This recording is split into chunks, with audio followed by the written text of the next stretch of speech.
Welcome to the Brand Doctor Podcast, strategies that help entrepreneurs build reputable and profitable brands. Here's your host, Henry Kaminski Jr.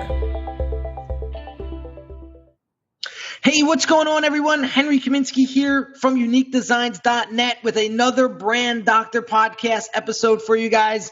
Listen, guys, today I brought on one of my branding colleagues, and we've been chatting it up on Facebook for a while now. He's in the Brand Doctors hangout on Facebook, and he's constantly providing value inside of this group, and he's chiming in. And like I told him prior to starting this show, I told him how it's so much fun to work with and have other branding professionals and creative professionals on this show to sort of BS with me. Because I see things through one lens, and each creative or each creator, they see things through another lens. And it's always fun to kind of collaborate and kind of just like shoot the shit with another designer or another brander that like does what I do. So I want to introduce to you guys Paul Pavoni. Paul, where are you from again? Well, I was born in Yugoslavia and raised in Australia. Nice. So you're in Australia now? No, I'm in Jackson, Mississippi right now. Oh, you're in Jackson, Mississippi, because I hear the accent. I always thought you were in the UK for whatever reason. But anyway, welcome to the show, guys. Give a warm welcome to Paul. Paul and I bumped into each other on Facebook, I believe it was. We were in a Facebook group together. We were kind of, we were responding to a comment or a post inside the group, and we just connected. Like he seemed like a real cool dude, and so before we recorded this episode, I asked Paul a question because you guys know me by now. This is episode, I forget, we're almost in our 70th episode. But you guys know me by now, and I'm very hot on certain topics, and I get fired up over certain topics. And so I asked Paul, like, what's the one thing, like, with the market today, our market today, that really grinds your gears, like keeps you up at night, like pisses you off beyond belief? And so I'm going to shut up, and I'm going to let Paul answer that question now. Here's one thing that I've noticed happens a lot of times, and thanks for having me on, man. This is awesome. It was great connecting with you through social media, and then being able to actually have time to talk to you has been awesome. I've enjoyed it. And when it comes to branding strategy, what I think happens a lot of times is people don't think long term when it comes to starting their brand and establishing their brand. They go for the quick fix. And sometimes when they go for the quick fix or the quick solution, they find themselves a year or two down the road having to redo what they've created because they miss strategy for temporary bling in the visuals. They hired somebody that gave them something really awesome visually, looked really great online. But then when they try to translate that over to, say, apparel, they said, we want to get polo shirts for this event that we're going to. And the logo does not translate over to polo shirts. The embroidery is just impossible. And so they've got something that looked really awesome, and they said, man, bling it out. We want some gradients. We want drop shadows. We want all this stuff on the logo. We want all this detail. And then when it comes to echoing that brand across their collateral, it doesn't work. And then they go back to the drawing board and say, okay, now we're going to have to rebrand ourselves because we failed to start well. And that is over and over and over again. I noticed this 100 times already in a week, where people come to me and they say, let's just do this for now. Let's just get this done for now, this way for now. And I this is me, but I equate and I compute that term for now. Let's just do that for now as half-assing your brand. Absolutely. And you cannot half-ass your brand if you want to attract a quality client. And so, put yourself, take yourself out of your shoes and put it in the shoes of your potential customer, right? And say, like, you're buying from you, right? You're on the other end. You're going to purchase from you. If somebody was trying to sell you a half-assed product, would you buy it? Well, let's just do this for now. It's like, I'm going to sell you a boat with one oar, okay? And I'm going to have you cross the lake with it and see how far you get. Well, what happens when you have one oar, guys? You just go in a circle. And so I want to put some stress on this. And Paul, I'm so happy that you brought this up, because there's no Band-Aids. Like, a lot of you guys are trying to go for the flash right out of the gate just to pick up the attention. But the problem is that when you go that way, that route, the attention only lasts so long until you get smelt out. Right. Well, and here's the other thing that happens too is when you launch and say, let's do this for now, it's good enough, is if you invest in getting your name out there and you spend money on advertising, whether it's social advertising or traditional advertising, and then a year down the road you say, do you know what we created does not work for where we want to go as a company, then you go back to the drawing board. And when you start changing your brand at that point, suddenly you become invisible.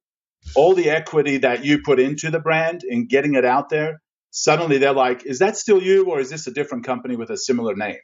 Yep. Because all that equity that you've put into it for that year that you said, let's do it for now, you lose that equity and suddenly you become invisible. You're starting from scratch and you're having to reinvest to get people back into people's minds. Yeah. I mean, how many times are you going to redo something?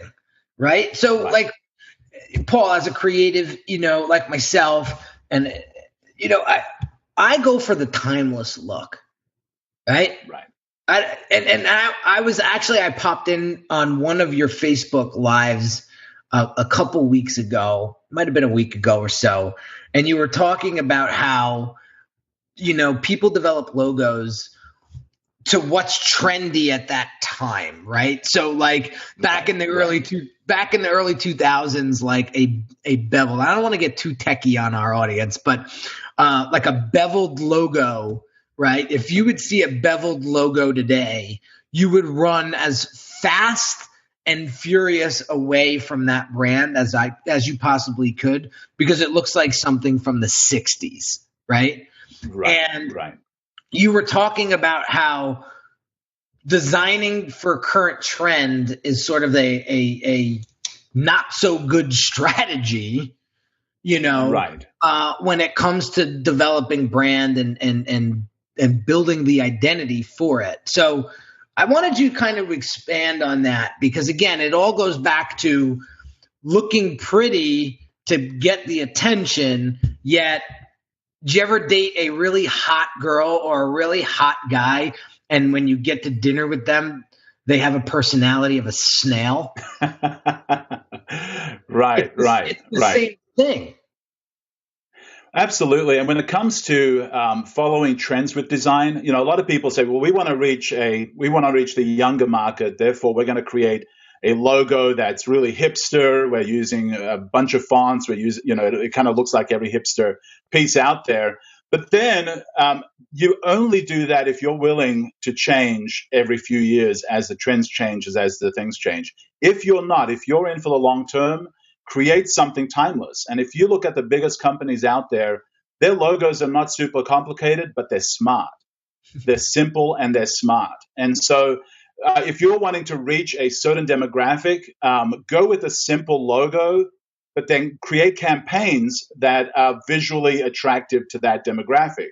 And so when you have a campaign, the campaign can be cool. It can have all kinds of great graphics. It can be super trendy and hip and awesome, but that's a campaign. That's not a brand. That's not your core visual identity. And so Apple did this when they launched, iTunes, and they went from a stark white with just a product and think different to suddenly iTunes and the iPod, and there's these bright visuals and people dancing and these silhouettes. Well, they didn't change their core identity. They simply had a campaign focused around a demographic they wanted to reach. And so I think that's where you need to separate the two, is your core brand, your core visual identity is smart and timeless, but then go crazy with your campaigns if you need to, and that's where you play. Does that make sense? Absolutely. That's a great piece of advice. And you guys that are listening should be taking notes on that. Listen, guys, campaigns change over time. Okay? Like if you saw a Coca-Cola commercial from the 60s, it looks a hell of a lot different than a Coca-Cola in 2018 or 17, I should say. Right? So the campaigns can change, right? But your brand's identity you should go for the timeless look. You should go for if you look at my logo, for example, that logo is going to be memorable, I should say, for years to come. I'm not redoing that logo anytime soon because I spent a lot of time thinking, all right, what does this need to look like to make it timeless, right?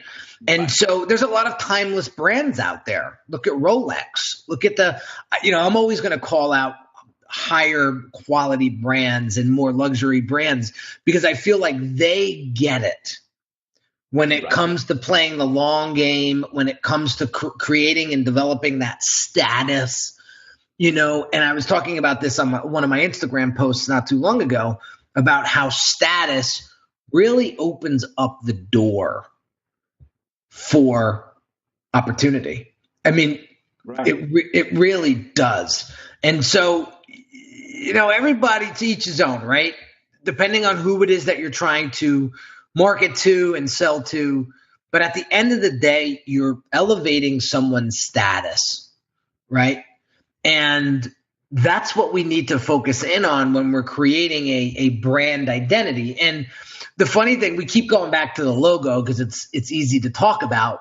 But I think a lot of our listeners or a lot of the folks, entrepreneurs out there that don't have the branding,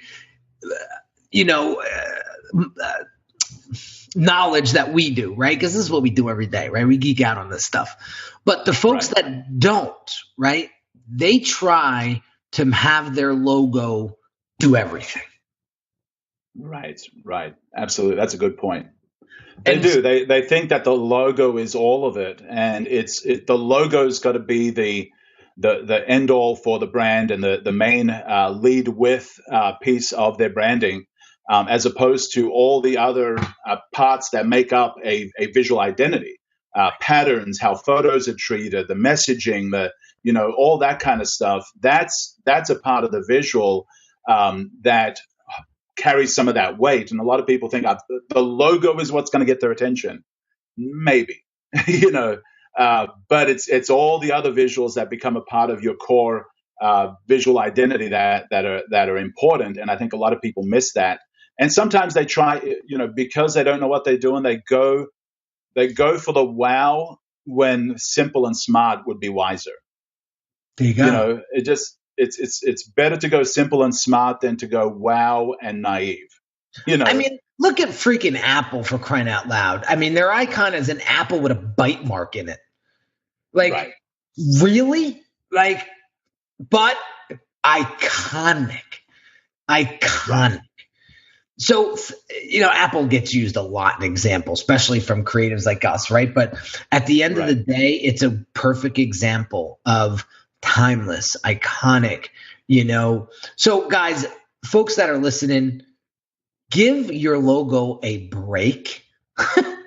and don't put so much damn pressure on him or her because there's a lot more that goes into brand. You definitely, when you're talking to people on Skype or you're talking to potential clients on strategy calls and so show me your brand, let me take a peek. I do brand audits all day long.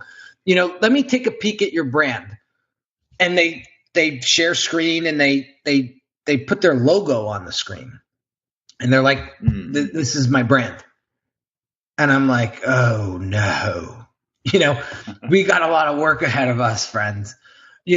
So let's get that misconception out of our heads that a brand is a logo, first of all. And I really want to double back because this is really the main focus of today's episode is going for pretty versus going for long game, long term, overall legacy is the word that comes to mind.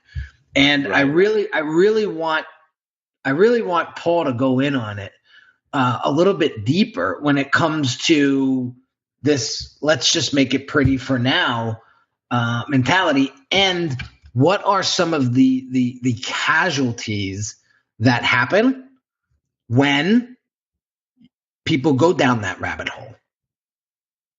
Well, and what sometimes that prettiness, that desire for prettiness comes from the person who's leading the project, their personal preferences, and they forget that they might not be the market and they might not be the one that they need to be attractive to. And I face that a lot of times with clients who want design created for their own personal likes and preferences, and not a lot of people can get away with that. You know, there are some people that have a great intuition and have a great instinct. And, you know, like you said, we bring up Steve Jobs, but, you know, he had a good instinct. He had a good taste, and he had a good passion for what he was doing. So if he didn't like it, it didn't happen. But not many people are on that level that say it's my personal preference, that's the best way to go.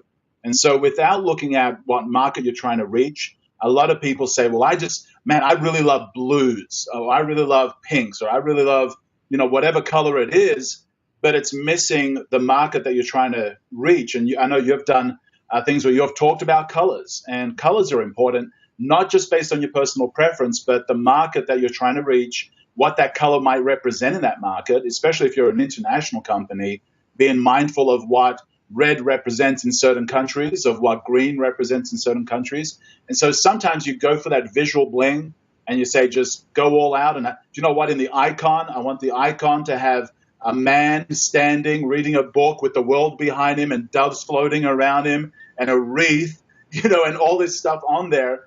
And then it comes to, do you know what? I want a golf shirt. Well, it's not going to translate to a golf shirt. Mm-hmm. It's going to be impossible to translate it to a golf shirt.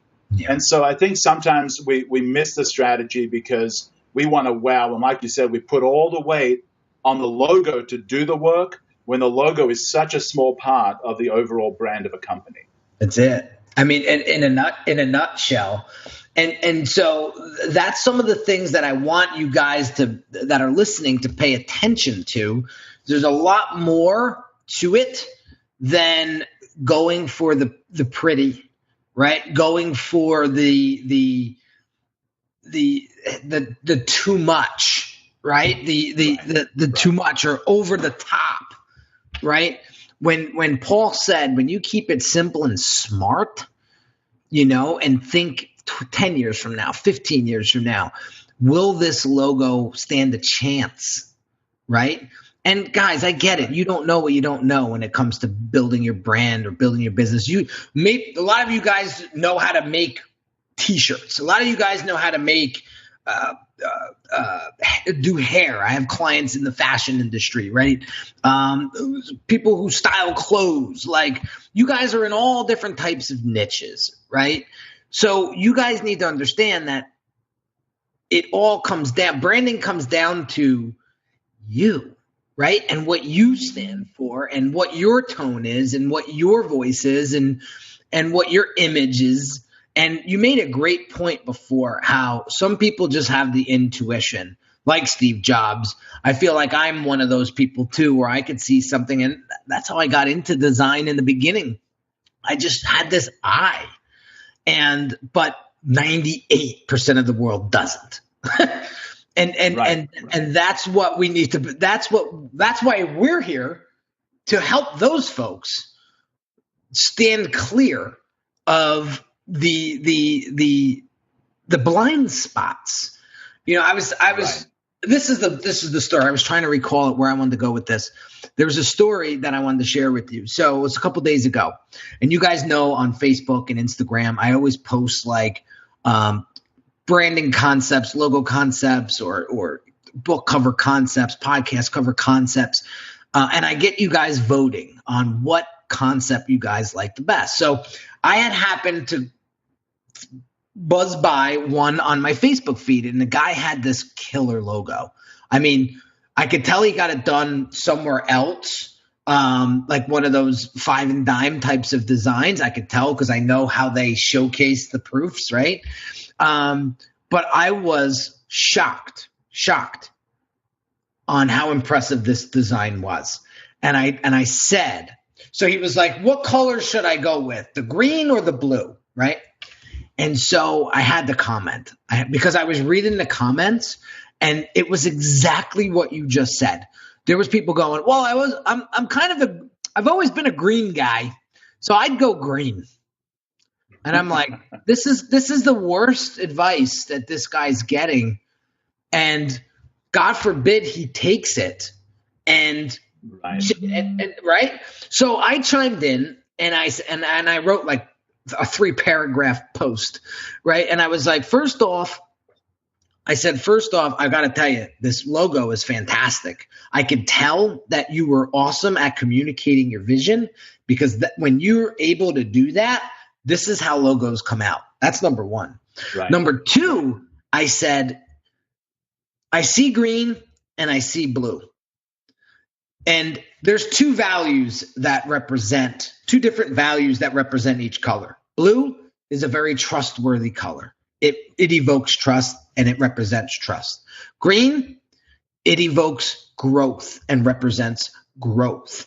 So I asked him, what does your brand value more, growth or trust? And he said, trust. I said, well, now you know what color you pick. I said, it has nothing to do with Joe Smith, who commented 4 posts ago that he's a green guy and he is voting for the green color. And he was floored. And then I told him, I said, before I could even answer, who is your audience? And here's another thing, and this is a topic for another conversation. Maybe we bring you back on, Paul, and we talk about this at a later date. But you touched upon it earlier on in the episode. It was really understanding who it is that you want to serve and the market that you're trying to sell to and market to. And I asked them, who is your target audience? And his target audience was the size of the Atlantic Ocean. And I said, meaning he was really broad. It was right. Male and female, ages 18 to 65, small business owners, super, super broad audience. And I said, and he had a valid point. He said, we're still trying to figure out who it is that we really enjoy working with. So I said, okay, touche, I'll let you have that one. I said, but if I were you, I would really get clear on that particular avatar or that particular market and really hone in. Why? Because everything gets easier when you do. Right. The color scheme. Good. Well, and a lot of times where I start with logos and branding, if I can, I present in black and white. And therefore the concept is judged simply on being a concept, not on colors. Because I've had clients where I've presented logos in color. I thought I'll just skip that step. I'll just present it in color. And they like the orange one. Well, but what about the concept? We just like orange. So they didn't even judge it by concept. They simply judged it by colors. And so sometimes when it comes to even logo is if your designer presents it in multiple colors without a black and white version, I would push back and say, I want a black and white version. What is this going to look like in black and white? I've got to put this on my vehicles, or I've got to put this, on apparel, or I've got to put this on a Yeti cup engraved, with a laser. And how is it going to translate to that? And so I think sometimes we jump ahead when it comes to even evaluating our brand and getting feedback, because like you said, somebody said, well, I'm a green person. Well, I don't care. Is the concept good? And so I think by throwing stuff out like that to the general populace, without defining who your audience is, who you're trying to reach, where you want to position yourself in the marketplace, who your competitors are. Even when it comes to choosing a color, if you look at something like Home Depot, they're orange, and their immediate competitor is Lowe's. I don't know whether you guys have it where you're at. So the color is a totally opposite color to their main competitor. And so sometimes simply looking at your color in the context of the competitors that you have in that market space, and saying, you know what, I'm going to zig where they're zagging. I'm going to go, if they're blue, I'm going to go red or orange or another color that plays in that space well. And sometimes we miss that just by, I like green, and that means nothing. What you like means zip. It's really what's the best solution for where you want to go with it as a brand. I always tell my clients, don't go getting romantic with any particular concept that I create for you. Why? Because it's not about you. It's about what your market and what they think and what they resonate with. And it's funny, I just want to touch upon this and then we got to wrap up. But you said you submit concepts in black and white because the whole orange thing, they just pick it because of the color. I forget what study it was, but 80% of decisions are made based upon color. So if you're not paying attention to the color, right? I mentioned this in a previous podcast. I don't want to get too deep in it because I don't want to repeat myself, but like, it's not just, hey, I like blue, or hey, I like orange. It is real deep when it comes to choosing color. So make sure you choose your color wisely and you know what it means across continents, right? Across cultures, absolutely. Right? So, right. But just to wrap this up, guys, I want to hammer home today's topic and today's point is pay attention to the long game of your brand strategy. Stop trying to go out there just to look pretty to get it done quickly or just for now, because you know how I feel about that, just for now. And start thinking long term. Start thinking 5, 8, 10 years from now. Is my logo or is my brand collateral going to translate into different collaterals cleanly? Am I going to get banged over the head when I try to take my logo and put it on a shirt, right? Or on all those things all play a part. But paying attention to the strategy, I always say branding, when I'm branding my clients, I make sure everything's intentional, from the color to the way the one font looks to what the image looks like above the fold on their website, like everything. Why do I have 2 calls to action above the fold instead of 1? Like everything matters. And so right. Just remember the funny sort of example that I made was just because it looks hot, right, doesn't mean it has a great personality behind it, like the hot girl or the hot guy that you went on a date with and found out that they sucked in the personality department. And because that could very well happen to your branding and your business, and you're going to lose. So pay attention to that. Any closing words, Paul, that you just want to make sure that they get our listeners? Well, I just want to kind of echo what you just said. Sometimes people pursue style over substance. They want it to look pretty. They want it to look flashy. They want it to look, as I say, visual bling. They want to bling it out, but there's no substance behind it. There's no clear messaging. There's no clear communication. It just becomes noise, and people don't like noise. We are an oversaturated, over-communicated to society.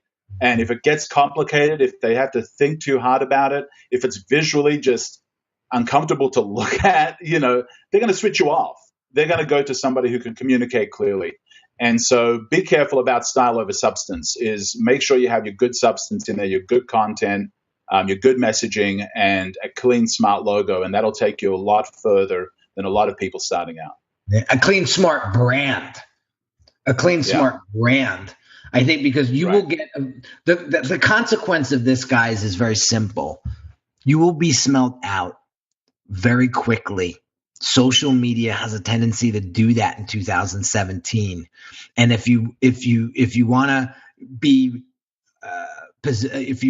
perceived as the hot guy or the hot girl or hot brand with no personality, that's going to travel real quick, and it's really hard to handle negative reputation like that than it is to start with substance and back it up with something of real quality. So, Paul, I appreciate you so much for coming on today's show and just sharing your expertise, sharing your knowledge. It's awesome to vibe out with another brand and creative guy. Listen, I'm definitely going to have you back on the show. I've already thought about it in my head. Just appreciate your insight and your perspective on things today, and I'm glad that our audience was able to get a taste of your perspective. So, just want to finish up with some housekeeping, real quick, guys. If you haven't subscribed to this podcast yet, please do. If you haven't written a review or shared this podcast with a friend or colleague to help them build their business, please do that. And last but not least, if you haven't gone to Facebook and joined our Brand Doctors Hangout Facebook group, go ahead and do that now. Just go to the search query, type in Brand Doctors Hangout, and you'll see the group. Join it. Come in. I'm constantly doing Facebook Lives in there, and there's people like Paul in there every day sharing their expertise. There's about 260 of us right now that are all helping each other build our brands and really just create an awesome business for ourselves and for everyone inside the group. So again, Paul, thanks again for being part of the show. And thanks, Doc. This was great. I'll see you inside the group. Talk soon, guys. I'll catch you on the next episode. Take care. You've been listening to the Brand Doctor Podcast with Henry Kaminski Jr. To get your appointment with the doctor, visit Brand Audit at www.uniquedesignz.net.